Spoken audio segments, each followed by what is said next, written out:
Phone की घंटी तो सुनी मगर आलस की वजह से संध्या कंबल में ही लेटी रही। उसके पति को आखिर उठना ही पड़ा। दूसरे कमरे में पड़े फोन की घंटी बजती ही जा रही थी। इतनी सुबह कौन हो सकता है जो सोने भी नहीं देता।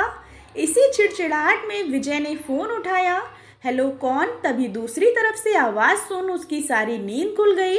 नमस्ते पापा, बेटा बहुत दिनों से तुम्हें मिलने नहीं आए। सो हम दोनों 10 बजे की गाड़ी से आ रहे हैं।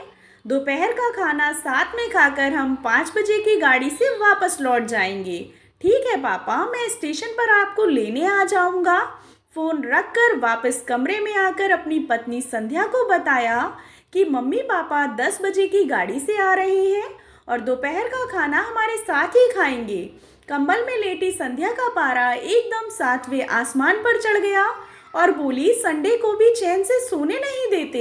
एक दिन आराम करने को मिलता है, उसमें इनकी सेवा करो। अब सबके लिए खाना बनाओ, नौकरानी बना दिया है।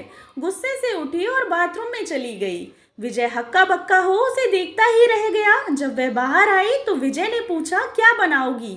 गुस्से से भरी संध्या ने तुनक कर जवाब दिया, अपने आप को तलकर खिलाऊंगी। विजय चुपचाप मुस्कुराता हुआ तैयार होने में लग गया। स्टेशन जो जाना था, थोड़ी देर बाद संध्या को बोलकर कि वह मम्मी पापा को लेने स्टेशन जा रहा है, घर से निकल गया। संध्या गुस्से में बड़बड़ाते हुए खाना बना रही थी।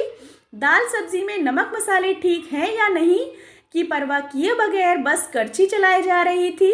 कच्ची पक्की सब्जी बनाकर बेमन से पराठे बनाने लगी, कोई कच्चा तो कोई जला हुआ। आखिर उसने सब कुछ खत्म किया और नहाने चली गई। बाहर निकली और तैयार होकर फुर्सत से सोफे पर बैठकर मैगजीन के पन्ने पलटने लगी। उसके मन में तो बस यही चल रहा था कि सारा संडे खराब कर दिया। बस अब तो आएं और खाएं और वापस जाएं। थोड़ी देर में घर की घंटी बजी तो वह बड़े बेमन से उठी और दरवाज़ा खोला। दरवाज़ा खोलते ही उसकी आंखें फटी की फटी रह गईं और मुंह से एक शब्द भी नहीं निकल सका। सामने विजय के नहीं, उसके अपने मम्मी पापा खड़े थे, जिन्हें विजय स्टेशन से लाया था। मम्मी ने आगे बढ़कर उसे छुआ। अरे क्या हुआ? इतनी हैरान परेशान क्यों लग रही है? क्या विजय ने नहीं बताया कि हम आ रहे हैं? जैसे मानो संध्या की नींद टूटी हो। नहीं मम्मी, इन्होंने तो बताया था, पर छोड़ो, आप अंदर चलो। विजय अपनी मुस्कुराहट रोक नहीं पा रहा था। कुछ देर इधर उधर की बातें करने में बीत गया।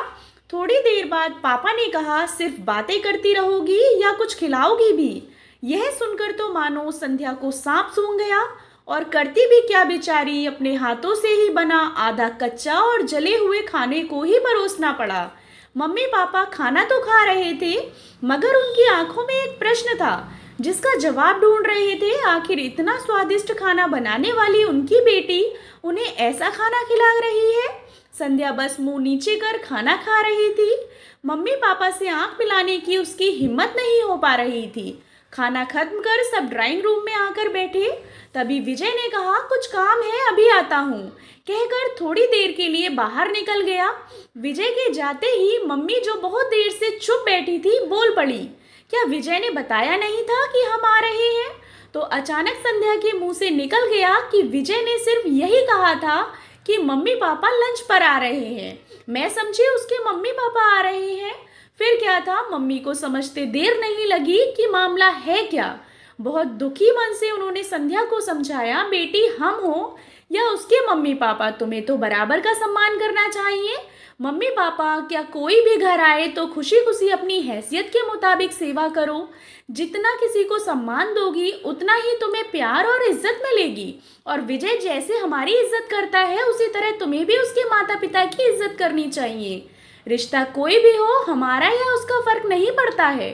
संध्या की आंखों में आंसू आ गए और अपने आप को शर्मिंदा महसूस कर उसने मम्मी को वचन दिया कि आज के बाद फिर ऐसा कभी नहीं होगा। दोस्तों, माता पिता किसी के भी हो, समान व्यवहार करना चाहिए। रिश्ते खून से ज़्यादा अपने व्यवहार से मजबूत होते हैं। आशा करती हूँ आपको कहानी पसंद आई होगी। कहानी पसंद आई हो तो चैनल को सब्सक्राइब करें और कहानी को लाइक एंड शेयर करें। कहानी सुनने के लिए आप लोगों का बहुत बहुत धन्यवाद।